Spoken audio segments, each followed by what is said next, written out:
Hello friends, study class 0.2 में आपका स्वागत है। I am Sonu. दोस्तों, आज हम बात करेंगे क्लास 12 राजनीतिक विज्ञान अध्याय 1 राष्ट्र निर्माण की चुनौतियाँ, है ना दोस्तों। राष्ट्र निर्माण की चुनौतियाँ के बारे में बात करेंगे दोस्तों।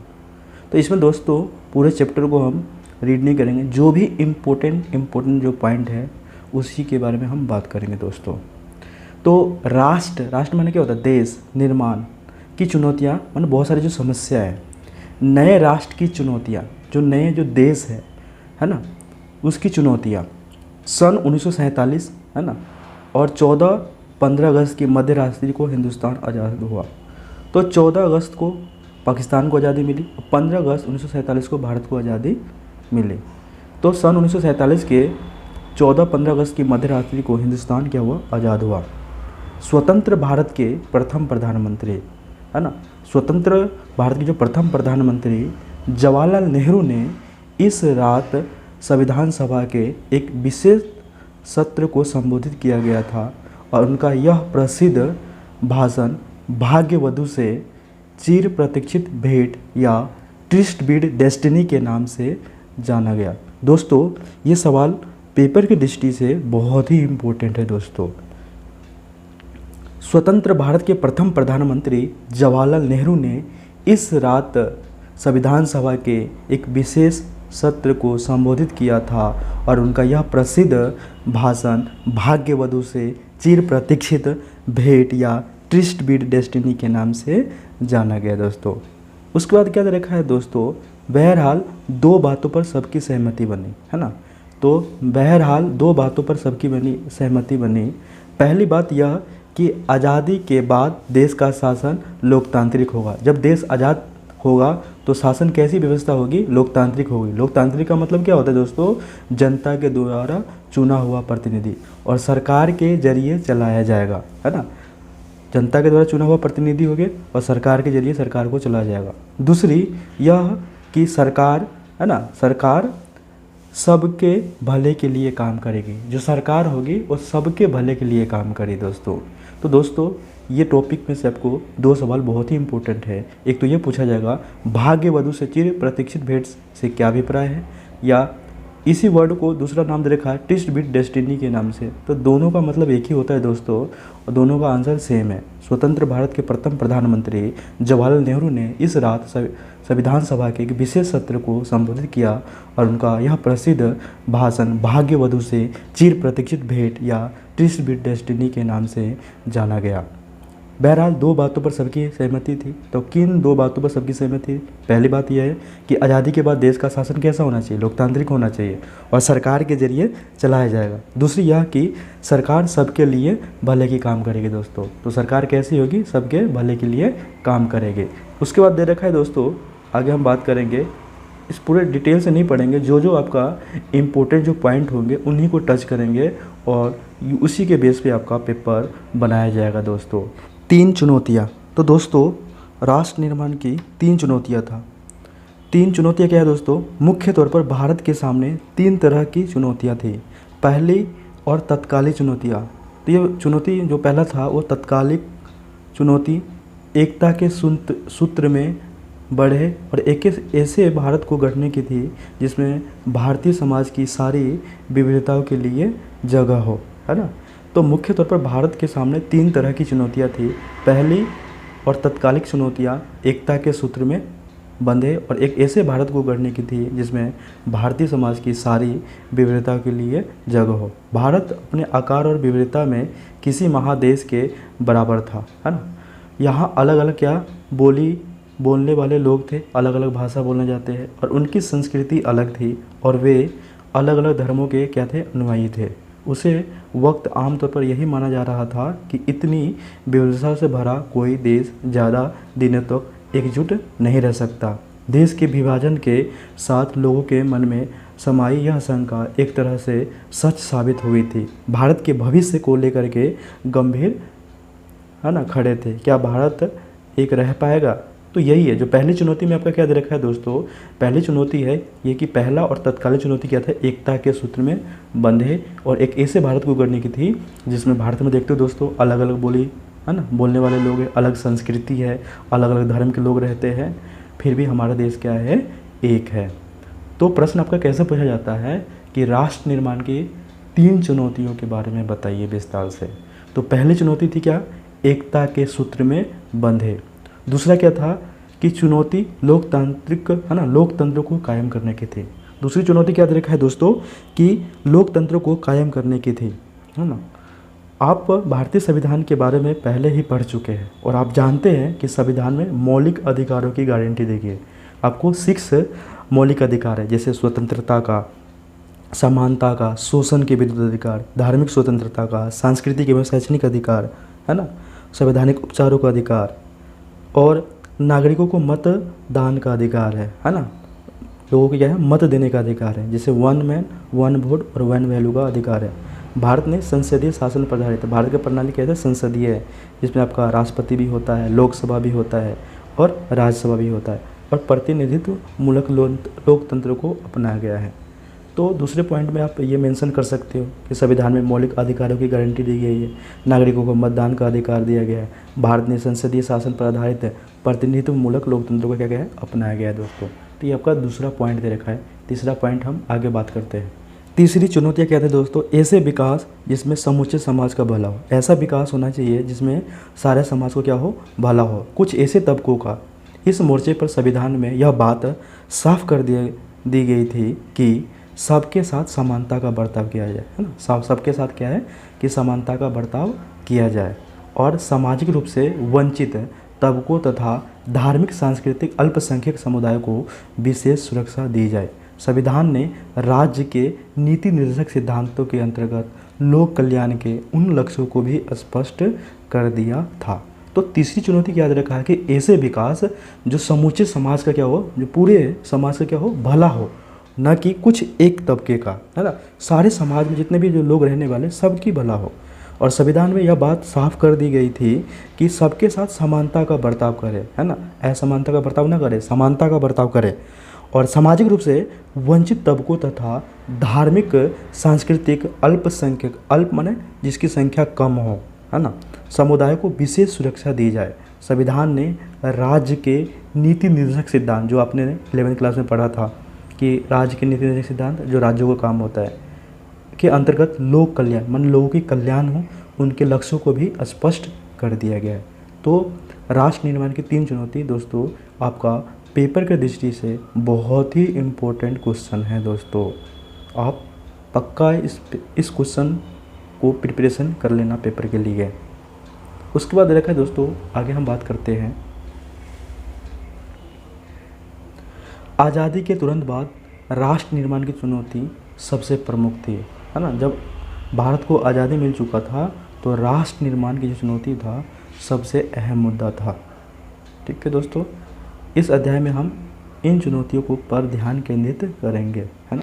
विभाजन, विस्थापन और पुनर्वास। तो दोस्तों विभाजन के बाद हुआ था 2, विस्थापित हो गए थे, विस्थापित होने के बाद उसको रहने के लिए पुनर्वास माना घर बनाना।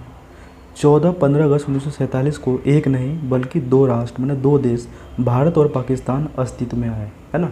तो 2 राष्ट्र आपका अस्तित्व में आए। 14-15 अगस्त 1947 को एक नहीं बल्कि 2 राष्ट्र भारत और पाकिस्तान अस्तित्व में आए। ऐसा विभाजन के कारण हुआ, ब्रिटिश इंडिया को भारत और पाकिस्तान के रूप में बांट दिया गया, है ना दोस्तों, बांट दिया गया। उसके बाद क्या दे रखा है दोस्तों कि मुस्लिम लीग ने द्विराष्ट्र सिद्धांत की बात की थी। द्विराष्ट्र माने 2 देश। इस सिद्धांत के अनुसार भारत किसी एक कौम का नहीं है, किसी एक देश का नहीं है, बल्कि हिंदू और मुसलमान नामक की 2 कौमों का देश है। इसी कारण मुस्लिम लीग ने मुसलमानों के लिए एक अलग देश यानी पाकिस्तान की मांग की थी दोस्तों। कांग्रेस ने द्विराष्ट्र सिद्धांत तथा पाकिस्तान की मांग का क्या किया था दोस्तों, विरोध किया था।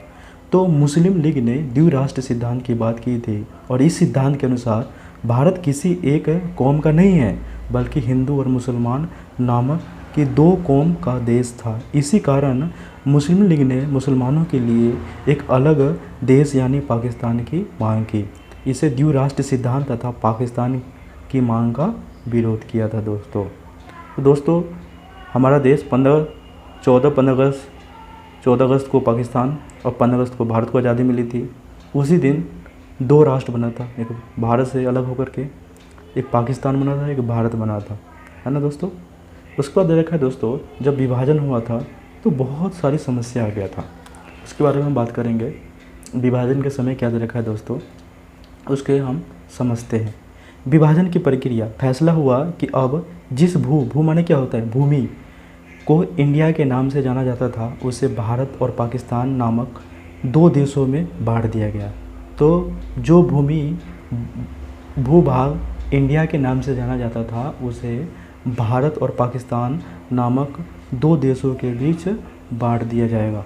यह विभाजन दर्दनाक तो था ही, इस पर फैसला करना और अमल में लाना और कठिन था, और तय किया गया कि धार्मिक बहुसंख्या को विभाजन का आधार बनाया जाएगा।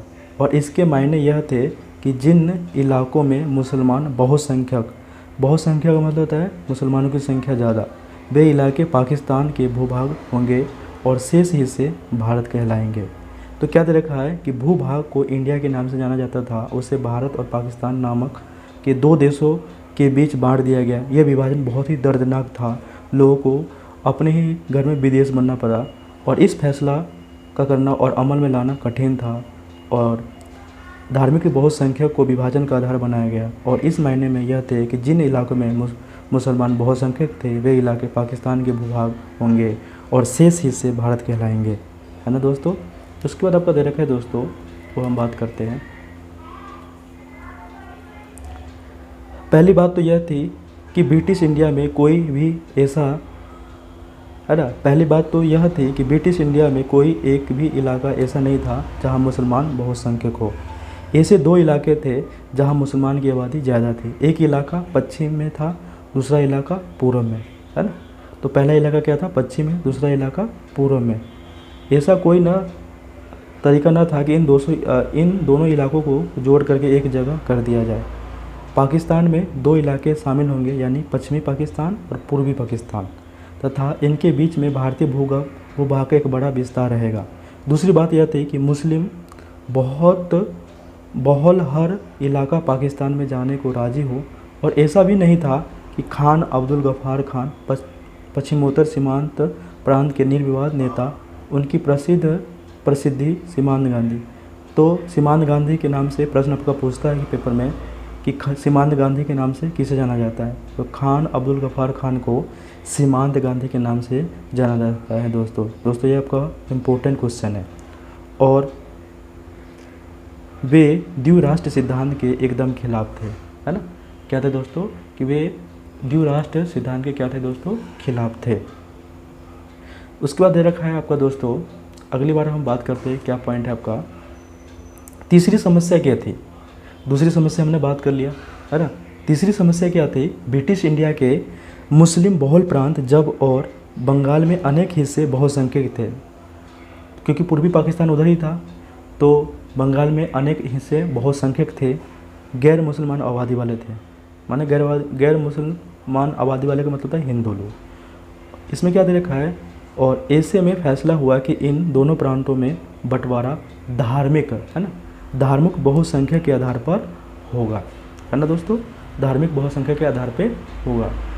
14-15 अगस्त 1947 की मध्य रात्रि तक यह फैसला नहीं हो पाया। इसका मतलब यह हुआ कि आज़ादी के दिन तक अनेक लोगों को यह पता नहीं था कि वे भारत में हैं या पाकिस्तान में। पंजाब और बंगाल का विभाजन की सबसे बड़ी क्या थी दोस्तों, त्रासदी साबित हुआ। तो 14-15 अगस्त 1947 की मध्य रात्रि तक यह फैसला नहीं हो पाया था, कि इसका मतलब है कि आज़ादी के दिन अनेक लोगों को यह पता नहीं था कि वे भारत में हैं या पाकिस्तान में हैं, पंजाब में हैं या बंगाल में। बंगाल का बंटवारा विभाजन की सबसे बड़ी क्या थी, त्रासदी थी, साबित हुआ दोस्तों। चौथी और विभाजन की सबसे अबूझ कठिनाई अल्पसंख्यकों की थी। सीमा के दोनों तरफ अल्पसंख्यक थे। जो इलाका पाकिस्तान में है वहाँ लाखों की संख्या में हिंदू है और सिख आबादी है। ठीक इसी तरह पंजाब और बंगाल के भारतीय भूमि भाग में लाखों की संख्या में मुस्लिम आबादी थी। दिल्ली और उसके आसपास के इलाकों में भी मुसलमान की एक बड़ी आबादी थी। तो चौथी और विभाजन की सबसे बड़ी अबूझ कठिनाई क्या है, अल्पसंख्यक की थी। सीमा के दोनों तरफ अल्पसंख्यक थे, पाकिस्तान में भी थे, वहाँ लाखों की संख्या में क्या थे, हिंदू थे। पाकिस्तान में लाखों की संख्या में क्या थे, हिंदू थे और सिख की आबादी भी थी। पंजाब और बंगाल में भारतीय भूभाग में लाखों की संख्या में क्या थे, मुस्लिम आबादी थे। और दिल्ली और उसके आसपास के इलाकों में भी मुसलमान की एक बड़ी आबादी थी, है ना। ये सब लोग एक तरह से शासक में थे कि इन लोगों ने पाया कि हम तो अपने ही घर में क्या, ये अपने ही घर में क्या है ना, विदेशी बन गए हैं दोस्तों। जिस ज़मीन पर वे उनके पुरखे सदियों से आबाद रहते हैं, सदियों से रह रहे थे, उसी ज़मीन पर वे विदेशी बन गए थे दोस्तों, है ना, विदेशी बन गए थे।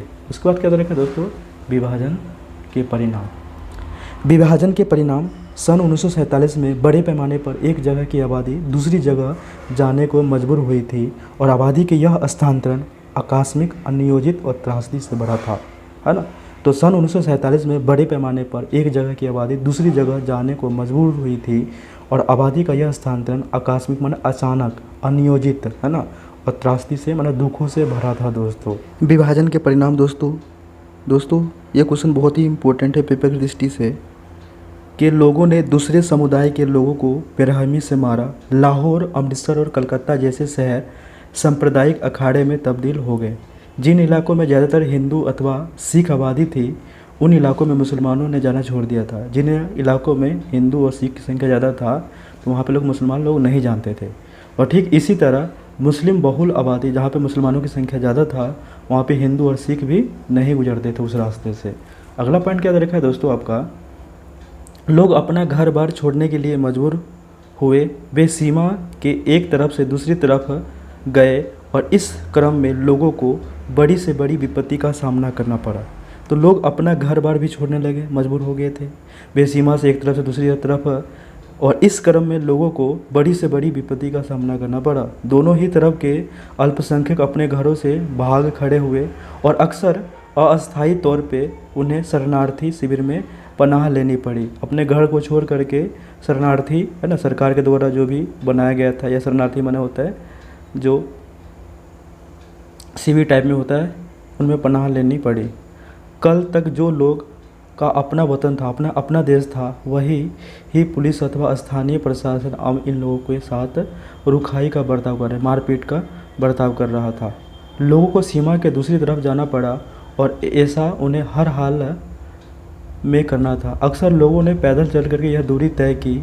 सीमा के दोनों ओर हजारों की तादाद में औरतों को अगवा कर लिया, उन्हें जबरन शादी करने पर, है ना, तो महिलाओं को अगवा कर लेते थे और जबरन शादी करनी पड़ी। और अगवा करने वाले का धर्म भी अपनाना पड़ता था, जिस धर्म कहते हैं उसी धर्म को अपनाना पड़ता था उस महिलाओं को। कई मामलों में यह भी हुआ कि खुद परिवार के लोगों ने अपने कुल की इज्जत बचाने के लिए घर की बहू बेटियों को मार डाला।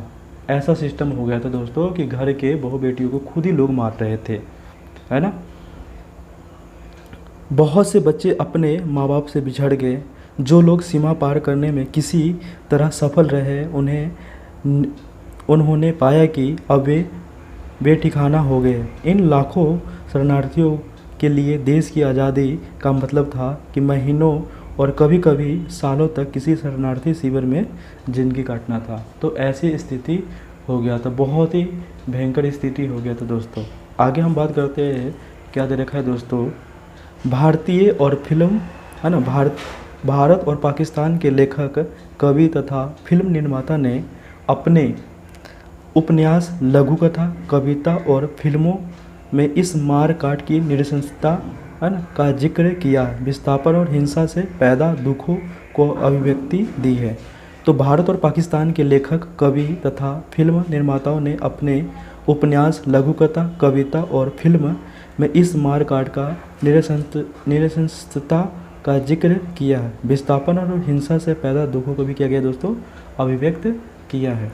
इन सबों के लिए बंटवारे का मतलब था दिल के दो टुकड़े हो जाना, है ना। दिल के दो टुकड़े हो गए थे, एक तो पाकिस्तान बन गया था, एक भारत बन गया था।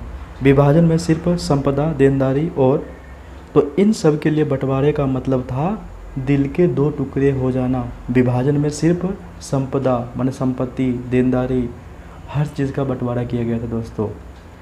परिसंपत्तियों का ही बंटवारा नहीं हुआ। इस विभाजन में दो समुदाय जो अब तक पड़ोसी की भांति रहते आ रहे थे, हिंसक अलगाव का शिकार हुए। तो परिसंपत्तियों का ही बंटवारा नहीं हुआ, इस विभाजन में दो समुदाय जो अब तक पड़ोसियों की भांति रहते आ रहे थे, हिंसक अलगाव का शिकार हुए, है ना। तो वित्तीय संपदा के साथ साथ टेबल कुर्सी, टाइपराइटर और पुलिस के वाद्य यंत्र तक का बंटवारा हुआ था। तो वित्तीय संपदा के साथ साथ टेबल कुर्सी, टाइपराइटर और पुलिस के वाद्य यंत्रों का तक बंटवारा हुआ था। सरकारी और रेलवे के कर्मचारी का भी बंटवारा हुआ था। अब तक साथ साथ रहते आए दो समुदायों का एक हिंसक और भयावह माने डर विभाजन था। अनुमान किया जाता है कि विभाजन के कारण 60 लाख लोगों को अपना घर बार छोड़ करके सीमा पार जाना पड़ा। तो विभाजन के कारण 60 लाख लोगों को अपना घर बार छोड़कर सीमा पार जाना पड़ा। विभाजन की हिंसा में तकरीबन 5 से 10 लाख लोगों ने अपनी जान गंवाई। तो क्या होता, जब दोस्तों विभाजन हुआ था तो परिसंपत्तियों का भी बंटवारा हुआ था, वित्तीय संपदा के भी बंटवारा, टेबल कुर्सी से लेकर टाइपराइटर प्लस के वाद्य यंत्र तक का भी बंटवारा हुआ था। और विभाजन के कारण 60 लाख लोगों को अपना घर बार छोड़ करके सीमा पार जाना पड़ा। विभाजन की हिंसा में तकरीबन 5 से 10 लाख लोग